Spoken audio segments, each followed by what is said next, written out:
What does it mean to be human if we don't have a shared culture?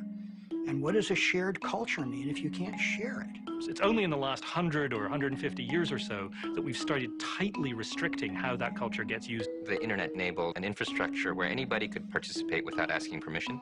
We have all these new technologies that allow people to express themselves, take control of their own creative impulses, but the law is getting in the way.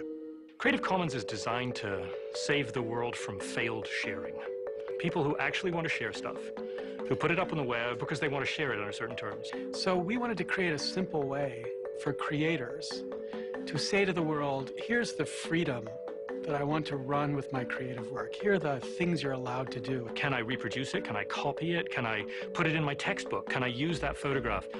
Can I make a new version of it? Creative Commons gives tools to creators to make a choice about copyright. Creative Commons license can cover anything that copyright covers. Every license says, you need to give me attribution. I created this, give me credit for the work I did. The basic choices are commercial use or not.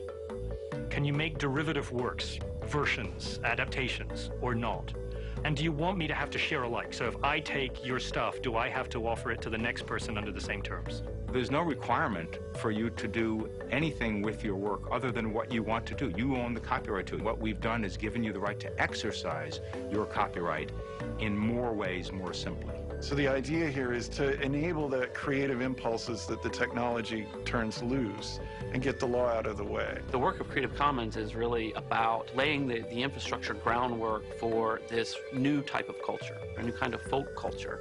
Somebody from Delhi, somebody from New York, somebody from Singapore can feel comfortable using a photo that was created and given away by someone in the United States or in China or wherever that the licenses have been extended to, with their identity being preserved. Which means that people can actually create new kinds of things, come together and build things. Mashups that people can do with people's Flickr photos. And CC Mixter has allowed artists to make music together. It's really about creativity and connection. Access and control. From amateurs who simply, for the love of what they're doing and they want to share it and they want other people to be able to make use of it, to commercial organizations. In the end, this will have a very successful place in the for-profit economy. Creative Commons is the bridge to this future. Is you got to move away from thinking about content to thinking about communities. Communities that develop around content, and the sharing that the licenses allow enable these communities to come together. A physical commons is like a park where anybody can enter equally. A commons with intellectual works is actually much freer. It really is